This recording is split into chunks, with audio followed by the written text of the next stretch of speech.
Hi friend, welcome again to my channel. आज का जो टॉपिक है वो है how to clear any language interview for the fresher selection round. ठीक है, फ्रेशर सिलेक्शन के डिफरेंट राउंड्स के लिए मैंने वीडियो बनाया हुआ है, आप उसको जाकर देख सकते हैं। उसके अलावा आपका जो डिफरेंट राउंड्स होते हैं उसमें आपका टेक्निकली आपको लैंग्वेज का एक राउंड होता है जो आपको क्लियर करना होता है। हो सकता है आपके तीन टेक्निकल राउंड्स हो, तीन टेक्निकल राउंड्स में डिफरेंट पार्ट्स में डिवाइड होता है वो। जैसे कुछ पार्ट होता है, एक डेटा स्ट्रक्चर का होता है, एक लैंग्वेज का होता है, एक कुछ डेटाबेस से रिलेटेड होता है। ठीक है, तो और हो सकता है ये सफल करके लैंग्वेज राउंड पहला आ जाए। तो मैं इस वीडियो में उन लैंग्वेज में डिफरेंट क्वेश्चंस को जो आपको पूछे जाते हैं वो मैं इसमें कवर करना चाहूँगा। आप प्लीज़ इसको शुरू से अंत तक देखें, क्योंकि इसमें मैं बहुत ही इंपॉर्टेंट पॉइंट्स को पिन पॉइंट किया है मैंने, और यही क्वेश्चन ज़रूर डेफिनेटली पूछे जाते हैं और ये किस लेवल तक जाते हैं वो भी मैं इसमें कवर करना चाहूँगा। ठीक है, तो आपका जो इंट्रोडक्शन है जिसके लिए मैंने एक वीडियो बनाया हुआ है, इंट्रोडक्शन में क्या होता है कि जैसे ही इंट्रोडक्शन आपका ख़त्म होता है तो डेफिनेटली आपने इंट्रोडक्शन में अपने लैंग्वेज को बारे में भी वहाँ पे जिक्र मेंशन किया हुआ है। ठीक है, तो जैसे ही आपका ख़त्म होता है इंट्रोडक्शन, वहाँ से आपका लैंग्वेज राउंड स्टार्ट हो जाता है। तो लैंग्वेज राउंड स्टार्ट कैसे होता है? ठीक है, इसके डिफरेंट टाइप के डिफरेंट डायरेक्शंस में ये स्टार्ट हो सकता है। हो सकता है कि ये यहाँ पे ऊप्स कॉन्सेप्ट के बारे में जाके स्टार्ट हो। तो ऊप्स कॉन्सेप्ट के बारे में जब आप अपने इंट्रोडक्शन में इंट्रोड्यूस किया हुआ है कि you are very well versed with OOPs concept, तो ऊप्स कॉन्सेप्ट बारे में आपसे इंटरव्यू पूछेगा कि ऊप्स कॉन्सेप्ट होता क्या है, ऊप्स क्या होता है। ठीक है, तो आप ऑब्जेक्ट ओरिएंटेड प्रोग्राम के बारे में जब वहाँ पे बताएंगे तो ऑब्जेक्ट के बारे में, ऑब्जेक्ट क्या होता है। ठीक है, तो बेसिक लेवल क्वेश्चन वहीं से स्टार्ट हो जाता है। आपके कितने पिलर्स होते हैं, डिफरेंट पिलर्स को किन सारे 4 पॉइंट्स पे अगर बहुत ही ज़्यादा कॉन्फिडेंट हो। आपका पॉलीमॉर्फिज्म जो होता है बहुत ही ज़्यादा इंपॉर्टेंट होता है, पॉलीमॉर्फिज्म, इनहेरिटेंस। इससे रिलेटेड आपके पूरे राउंड खत्म हो सकते हैं अगर आप बहुत ही डेप्थ में इसको पढ़ा हुआ है। ठीक है, तो वहाँ पे उस कॉन्सेप्ट में पॉलीमॉर्फिज्म के बारे में पूछ सकता है कि यहाँ पे क्या यूज़ होता है, हम क्या अचीव करना चाहते हैं तो जावा में। और इनहेरिटेंस के बारे में पूछेगा कि इनहेरिटेंस क्या होता है, इनहेरिटेंस में आपका क्या क्या चीज़ें कवर होती हैं। इनहेरिटेंस हो गया आपके जावा में कौन सा इनहेरिटेंस यूज़ होता है। ठीक है, तो multiple inheritance, multi level inheritance. उसके बाद आपका आता है आपका एब्स्ट्रैक्शन क्या होता है, how Java achieve abstraction. Abstraction के बाद आपके इनकैप्सुलेशन क्या होता है, इनकैप्सुलेशन को आप कैसे कवर करते हो इसमें। तो ये सारे जो होते हैं वो बेसिक होते हैं। ठीक है, बेसिक से स्टार्ट होता है। तो अब उसके बाद आपका जो एंट्री पॉइंट, कुछ क्वेश्चन एंट्री पॉइंट होता है वो आपके जेवीएम से स्टार्ट हो सकता है कि जेवीएम क्या होता है, what is the use of JVM in Java. ठीक है, तो आपके जितने भी जावा कोड हैं जब कंपाइल होकर वहाँ पे जेवीएम पे रन होते हैं, कैसे रन होते हैं। आपका जेवीएम का एक डिज़ाइन डॉक होता है, जेवीएम का डिज़ाइन डॉक्यूमेंट, डिज़ाइन के बारे में पूछ सकता है कि कौन कौन से ब्लॉक कहाँ पे होते हैं, स्टैटिक ब्लॉक कहाँ होते हैं, मेमोरी वाले ब्लॉक एलोकेशन कहाँ पे होता है। तो ये सारे एलोकेशन आप इसके बारे में बहुत ही विस्तार से पढ़ सकते हो, क्योंकि ये सब चीज़ें आपको ऑनलाइन भी मिल जाएंगी। अगर आप इसको जेवीएम के बारे में पढ़ोगे तो इसका विकीपीडिया का भी पेज है, आप अच्छे से इसको देख तैयार कर सकते हैं। इसके अराउंड बहुत सारे क्वेश्चन बनते हैं। तो जेवीएम जैसे होगा, उसके बाद जावा का एंट्री पॉइंट क्या होता है।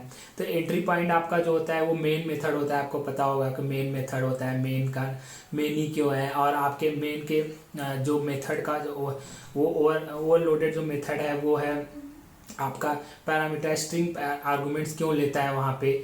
उसके बाद आपका पब्लिक क्यों होता है वो मेन मेथड, स्टैटिक क्यों होता है। तो इससे रिलेटेड भी क्वेश्चन जो है आपके पूछे जा सकते हैं।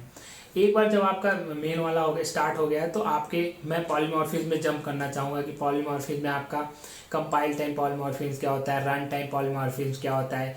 इससे रिलेटेड ओवर राइडिंग, ओवरलोडिंग, ये सारे क्वेश्चन जो पूछे जाते हैं।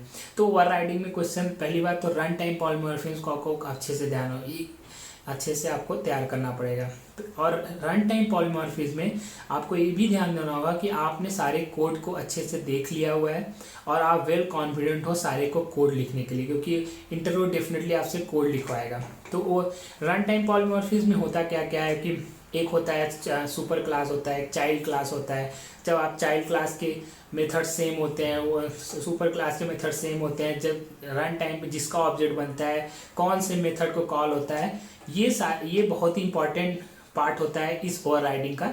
यहाँ पे आप रन करके देख सकते हैं अपने किसी एडिटर में या फिर किसी आइडिया में या फिर किसी आईडी में आप जाके वहाँ पे रन करके देख सकते हैं। ठीक है, तो आपका जो पॉलीमॉर्फिज्म हो जाए, ओवरलोडिंग, आपका डिफरेंट टाइप का ओवरलोडिंग क्या होते हैं, एक ये होता है जो पॉलीमॉर्फिज्म का बंडल होता है जो आप पढ़ सकते हो।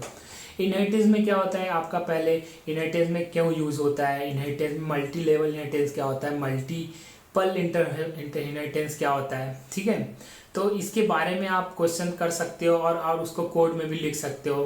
एब्स्ट्रैक्शन क्या होता है, एब्स्ट्रैक्शन में आपके इंटरफेस और एब्स्ट्रैक्ट क्लास के बारे में डिफरेंस पूछता है, इन दोनों का क्या इंपॉर्टेंस है। और जावा 8 में तो और भी चीज़ें आ गई हैं कि इनहेरिटेंस में आप मेथड को भी बना सकते हो, डिफ़ॉल्ट मेथड होता है। तो ये सारी चीज़ें जो होती हैं वो आपको उस इंटरव्यू के लिए काफ़ी यूज़फुल होती है अगर आप इस डायरेक्शन में पढ़ाई करते हैं। तो इनहेरिटेंस इंटरफेस और एब्स्ट्रैक्ट क्लास का रियल टाइम यूज़ क्या है, ये सबसे बड़ा इंपॉर्टेंट क्वेश्चन ये होता है, तो उसके बारे में आप पढ़ सकते हैं। ठीक है, जब एक बार ये चीज़ें होती हैं तो इंटरव्यूअर क्या होता है, जंप करता है, फिर आपका एब्स्ट्रैक्शन के बारे में पूछता है। तो क्लास का डेफिनेशन पूछ लेगा, क्लास कैसे बनाते हो, क्लास में आप मेंबर्स कैसे डिफाइन करते हो, डिफरेंट मेथड्स क्या होते हैं, कैसे डिफाइन करते हो। तो एक एब्स्ट्रैक्ट जो होता है वो उसके बारे में भी बता सकते हो आप। ठीक है, उसके बाद आपका आता है डिफरेंट कीवर्ड्स क्या होते हैं, मॉडिफायर्स क्या होते हैं, पब्लिक प्राइवेट प्रोटेक्टेड, इसको कहाँ कहाँ यूज़ करते हो आप, एंड देन उसके बाद आप फाइनल कीवर्ड कहाँ पे यूज़ करते हो, स्टैटिक कहाँ पे यूज़ करते हो, स्टैटिक को नॉन स्टैटिक में डिफरेंस क्या होता है, स्टैटिक का JVM का जो आपने मेमोरी ब्लॉक है वो कहाँ यूज़ होता है। उसके बाद आपका आता है स्ट्रिंग रिलेटेड एक एरिया होता है जो स्ट्रिंग बिल्डर, स्ट्रिंग बफर का डिफरेंस क्या होता है, स्ट्रिंग में जो मेमोरी एलोकेशन होता है वो कैसे होता है, स्ट्रिंग बफर में मेमोरी एलोकेशन कैसे होता है, डिफरेंट स्ट्रिंग से रिलेटेड क्वेश्चन जो पूछे जा सकते हैं।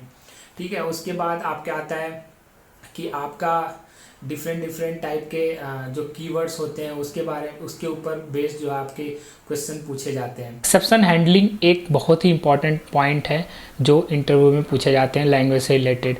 एक्सेप्शन हैंडलिंग का जो ट्री है आपको वो कंठस्थ करना पड़ेगा, आपको वो याद करना पड़ेगा कि थ्रोएबल कहाँ से होता है, रन टाइम एक्सेप्शन हैंडलिंग कैसे होती है, कंपाइल टाइम एक्सेप्शन हैंडलिंग कैसे होती है, रन टाइम कैसे किन किन क्लास का यूज़ होता है, कंपाइल टाइम पे कौन से एक्सेप्शन को आप थ्रो करते हो, कस्टम एक्सेप्शंस आप पता कर सकते हो, कस्टम एक्सेप्शन कैसे आप डिफ़ाइन करते हो, कस्टम एक्सेप्शन आप कैसे राइट कर सकते हो, इन सभी को आपको कोड में लिखने आना चाहिए। ठीक है, तो ये सारी चीज़ें जो है अगर आप कवर कर लेते हैं तो यही सारे क्वेश्चन होते हैं जो टेक्निकल में पूछे जाते हैं फ्रेशर राउंड के लिए। बहुत ज़्यादा आप लॉजिकली करेक्ट होने चाहिए। ठीक है, तो आप अगर जितना डेप्थ में जाएंगे उतना ही आपके लिए काफ़ी इम्पॉर्टेंट हो जाता है इसको क्लियर करना। तो अगर आपको ये वीडियो पसंद आए तो please like and subscribe. Thank you.